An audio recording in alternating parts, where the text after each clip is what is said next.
Hi, I'm David Weinstein, and I serve on the Cambridge School Committee. I ask you for your #1 vote to re-elect me, to build on what I've accomplished. I've lived in Cambridge for 24 years, and I'm a proud Cambridge Public Schools parent of an 8th grader and a 2025 CRLS graduate. My commitment to education begins with my own public school experience. I did well academically, loved my teachers, made lifelong friends, but I could see disparities in opportunity in my diverse hometown. I became a teacher. I taught in public elementary and high schools, in special education summer camp, and a school for the deaf, and I've spent my career in K-12 and college education. I researched policy and teacher leadership at the Harvard Grad School of Education, and I've guided and grown a 50-state civic education program based at Brandeis University. I know how to connect innovations and ideals with classroom and community realities. We have so much in Cambridge: incredible children, dedicated and talented teachers and staff, wonderful families, innovative city programs, community partners, and a strong budget. We do so much, so well. Yet some children still fall through the cracks and disparities persist. My service on the school committee has been dedicated to solving this contradiction. We must close racial, gender, and economic opportunity gaps so that all of our children have the tools and support they need to reach their full potential in the classroom and in life. I'm proud of the Cambridge Public Schools, but I'm not satisfied.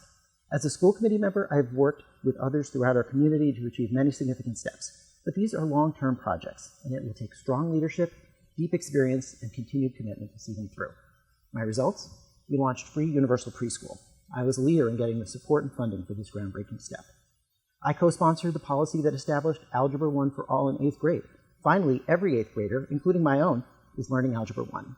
We switched to science of reading-based literacy instruction and set the goal that all 3rd graders will read at grade level. I sponsored the new advanced learning policy we adopted. We must identify and meet the advanced learning needs of every child, including those who also need academic support. Our equity goals demand that this is not limited to those who advocate for themselves or pay for opportunities outside of school.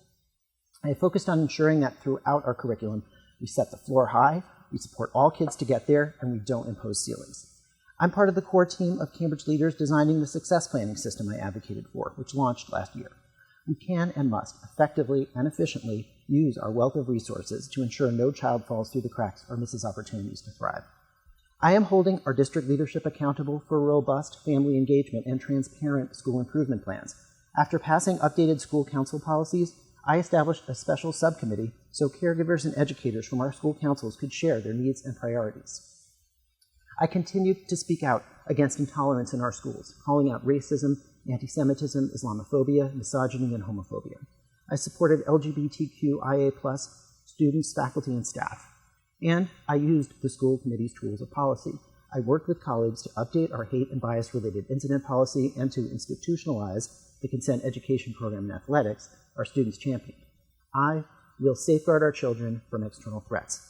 I see your well-founded fears and concerns, and I will make sure that the Cambridge Public Schools always has your back. As I said at the February 2nd school committee meeting, while every dollar matters, I will not agree to compromise our principles or policies for funding.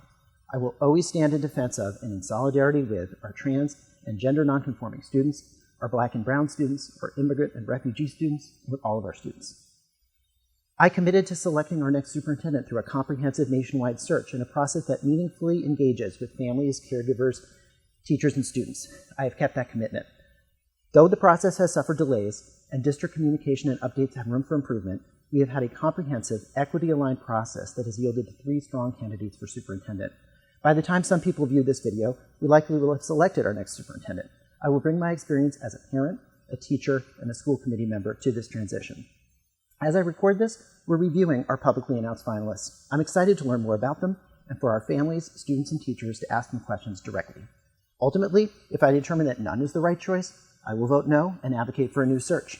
But we owe it to our children to see this process through and fully evaluate the well-qualified, dedicated leaders who have been selected as finalists through a national search and a multi-step review process. I secured supplementary funding from the state for our middle school visual and performing arts programs in 2 state budgets and will continue to champion the arts in our schools. And we lengthened our school day, so our children have the time they deserve for learning and growth. Moving forward, I will ensure special education is accessible to all, continue improving communication and transparency, innovate to strengthen our grades 6 to 8 upper schools, expand experiential learning, internships, and career technical education, and emphasize learning and growth in all that we do. We have accomplished a lot, and we cannot stop now. We are interdependent. We must put all of our love, resources, wisdom, and focus toward meeting the individual needs of each child and supporting our dedicated, caring, expert teachers and staff. That is my commitment and my promise. I ask you to vote David number 1 on November 4th and continue this work with me. Visit votedavidweinstein.com, call or email me. Thank you.